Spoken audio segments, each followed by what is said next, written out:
Everyone who is here, thank you for being here. This is an act of service. So, my name is Carmen. I am a grateful member of Emotions Anonymous. And welcome to anybody new to the program of Emotions Anonymous, anybody coming back to the program that has been away for a minute or a year or whenever. And I'm so glad you're here. Just a little background before I get into the subject, just so that you know a little about me. I came into my first 12-step recovery program, which happened to be Overeaters Anonymous, in February of 87. So I've been in that program 39 years. I came to AA December of 88. So I've been in that program 37 years. I came to EA February of 96. So I just celebrated 30 years this year. And my last program that I'm active in, thank you, is CODA. I came April of 96. So I have 22 years of CODA. So I'm saying all that to say that it's been a process.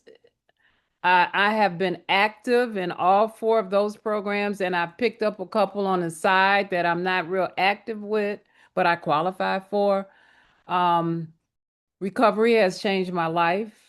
The person that I was when I walked in to Overeaters Anonymous is nowhere near the person I am today. I come from Chicago. I lived, born and raised there. I moved to Las Vegas when I retired in 2015. And God has taken me to another level moving here. So emotions. I prayed and asked God what I should talk about. And I had some thoughts, but God told me let's talk about the power of positive talk, because that is really why I am sitting here today as happy and enjoying life to the degree that I am enjoying it, because I switched my brain from negative to positive. So we're going to be looking at the book It Works If You Work It, and the power of positive talk. And I'm in part three. But before we go there, that section refers to the Today book, our meditation book, September 13th. And if you can put that on the screen, I would appreciate it, but I'm going to start reading it. So, because time is of the essence. We learn in EA that we are powerless over our feelings. If we are feeling depressed or anxious, we cannot command ourselves to feel better. We have been given a set of steps for sane living. When following these instructions, we begin to feel better. We may not be able to control our feelings, but we do have the power to act. We can follow the program by working the steps. Sometimes we may be doing good, but feeling bad. We are doing what we think God would have us do and still feel depressed or anxious. Our experience in EA shows us that if we persevere, sooner or later, our feelings catch up with our actions. Our step work pays off and we feel good. Meditation for today. Help me remember that positive thoughts and actions can improve feelings. Today I will remember nothing changes unless something changes.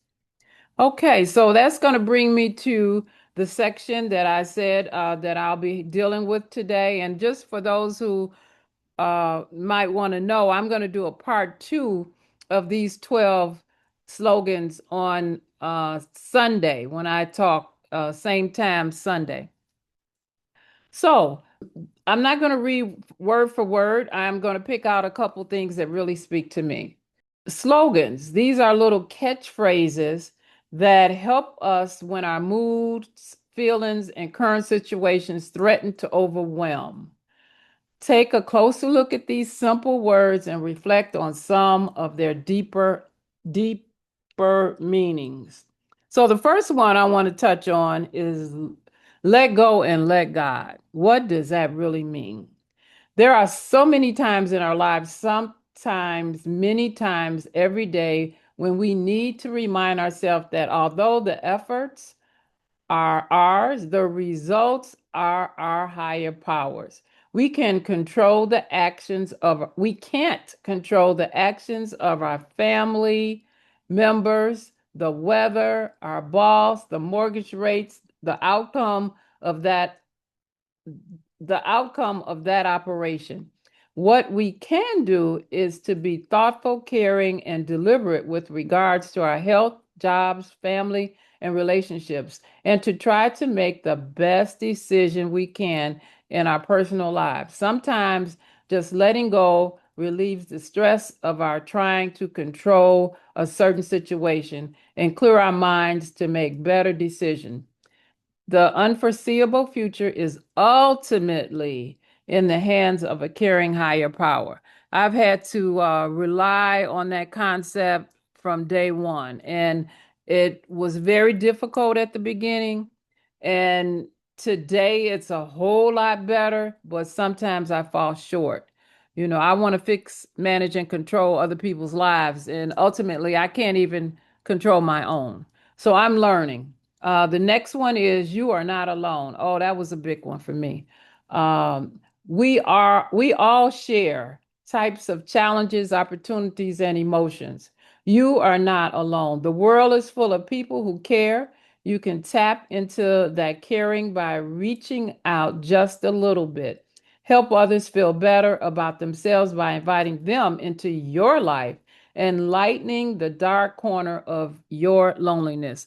That has been so important, especially since I moved to Las Vegas, because I don't have the network of people that I had built up with what 32 years. I've been here 10 years. So 30 years that I had in Chicago. So I have had to reach out to people, extend myself, and it has been so, so rewarding. I mean, I can't even begin to tell you. I'm gonna say this though. I have been caring for my brother since May 4th. Here, he's in his third, or will be third on Monday, rehab center. So I hadn't been going to my home group, my AA home group. And when I went back Tuesday, when I opened the door, everyone there, about 15 people, started clapping, welcoming me back home. That was so touching. They missed me and I missed them. And that's what I'm talking about. You are not alone. If you plant yourself in an environment, in the rooms, you will get love. I guarantee you. The next one is one day at a time. It helps to really look for the little miracles of our days. Today we live in the present and are grateful for the chance to do so. I've developed a practice, and I talk to various friends in the program, and we share, where did we see God today? Today in my life, God demonstrates His love for me in so many ways. I keep saying I'm gonna start journaling, just what God has done for me today. And but I remember, and I look for it daily. I look for God to show up and reveal Himself to me, and it works every time because I'm open to it. Live and let live. uh, they must they must make their own good or bad decisions and live with the results of those decisions, just as we must live to the best of our ability. We have to let people do people. I'm one who wants to fix, manage, and control. My friends, my family, the rooms, you name it, people, animals, you name it, society, and it just does not work. There is plenty of room in the world for all of us to peacefully coexist if we are fair, open minded, and non judgmental. That is a big area that I'm working on. I am extremely judgmental of myself and therefore of other people. And that is a character defect that God is working on. And I trust and believe that one day it will, lessen more than what it is today. First things first. With this one day in this one life I've been given, I will be as good a person as I can be. I will figure out what is most necessary for me today. I'll do the most necessary thing if I can and save the rest for later. The first thing may be to work at getting myself out of the bed and dressed. Maybe that's a significant challenge some day. Absolutely. I will take care of my mental, physical, and physical health. If if I work hard, I will also rest. I will try to live a balanced, centered life because only then can I make good decisions. I will truly let myself feel and then let go of my whole range of emotions. That again is something, as many of the other slogans, something that I work on constantly. I'm the kind of person I love to work out. I love to be out in nature. That's why I moved here because the sun is out probably 95% of the days. And even when the weather is a little cooler, which isn't cool to me coming from Chicago, I like to walk. I like to go to the gym. I like to eat well. And all of that takes preparation. I have to, put it in my calendar. I'm a big calendar person. If it's not on my calendar, it probably not going to happen. So I found that I have to do what I have to do to make things work. And being structured is one of the things I have to do. And the last one I'm going to talk about today is, oh no, did we already talk? No. Look for the good. Few situations in life, it seems, are as good as we hope or as bad as we fear. Every situation can be viewed in either a positive or negative light, and this will affect how we talk to ourselves and others. Positive self-talk will lift us up and allow us to see over and above a bad situation. Negative talk causes us to sink lower into our depression, fear, and anxiety. That is 100% true for me. It's that whole glass half full or half empty. That is something I have had to learn over the years. I have to look at, in every situation in my life anyway, there's something positive that I can learn from whatever is happening, and I double down on that. I definitely focus on the pluses rather than the minuses, and that has worked for me. Um, Everything for me happens for a reason. Some things happen to help me look at myself clearer because I have a tendency, I go to a lot of meetings, I do a lot of work on myself, but some things I don't see. So a situation will help reveal something that I need to work on. I'm going to say this. This is something that came up 2 weeks ago. July 7th, my niece got married 7 years ago. So I was home. She had a anniversary gathering with friends and family, and there was some hiccups in terms of me interacting and doing something for her, and I got pissed off. I called somebody in the rooms, and out of that phone call I was able to process the fact that I still was holding some resentment from when she got married.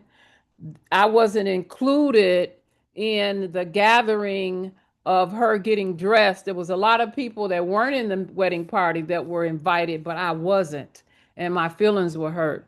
So this is the anniversary of that day, and it brought up some feelings. But what I found out doing some deep dive is I wanted my niece to treat me like I was her mother instead of her sister. That's where the hurt and pain came from. I don't have children, so I consider my nieces and nephews my children. But guess what? I'm not their mother. They have that relationship that I wish I had with their mother, and I have to be okay with that. So that was a learning experience. Out of that pain, I have learned something about myself. And for the last 7 years, I didn't know that that's the root of the pain I was experiencing from the wedding. So things happen for a reason in my life anyway. I see I got a little under 5 minutes. I wanted to read something that really touched me. This was read today in my AA meeting, and I hope it's okay if that's all right. It's just a tidbit from the AA Big Book. So I'm going to read this. So it says, I was blessed to live in a city where there were meetings at all hours of the day and night. There I would be safe, and there, within a few blocks of my apartment, at last, I would find the self I have traveled thousands of miles in search of.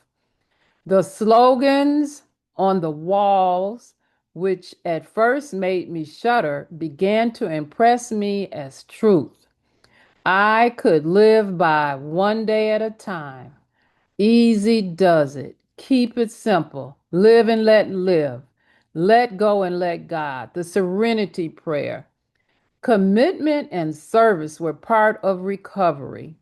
I was told that to keep it, we have to give it away. At first, I made the coffee and later volunteered at the intergroup office answering telephones on the evening shift. I went on 12-step calls, spoke at meetings, served as group officer. Ever so gradually, I began to open, just a crack at first, with my hand on the door, ready to slam it shut in a moment of fear. But my fear subsided too. I found that I could be there, open to all kinds of people from this whole base that we shared. When I began to go back out into the world, then I began to go back out into the world carrying that strength with me. I found that now I could do many things without drinking. Write, answer the telephone, eat out, go to parties, make love, get through the day and the evening, sleep at night, and get up the next morning ready to begin another day. I was amazed and proud to have gone a week without a drink, then a month. Then I lived an entire year sober through my birthday, Christmas problems, successes, and mixture that makes us life. I had a phys- I healed physically, felt good, my senses returned. I began to hear the delicate sound of autumn leaves rattling in the wind, to feel the touch of snowflakes on my face, to set the first few leaves of spring. Then I began to heal emotionally, to experience feelings that had been so deeply buried, that had atrophied. For a time, I floated on that pink cloud. Then I cried for a year, raged for another year. My feelings returned and then began to settle down to reasonable size. Above all, I healed spiritually. The steps took me on that path. I had admitted I was powerless over alcohol, that my life had become unmanageable. That was what got me through the door. Then I came to believe that a power greater than myself could restore me to sanity. And eventually, I made a decision to turn my will and my life over to the care of God as I understood God. Years before, in my search, I had explored numerous religions and dropped them because they preached patriarchal God, which I felt never included me. Alcoholics Anonymous, Emotions Anonymous, I was told, is a spiritual program, not a religious one. Through my years of darkness, some spark of spirit reminded me, helped me survive until I found my way into AA, EA, then nurtured by the program, that inner spirit grew deeper until it filled the emptiness I had so long felt inside. Step by step, I moved through a spiritual awakening. Step by step, I cleared up the past and got on with the present. And with that, I pass. Thank you for allowing me to share my walk in recovery.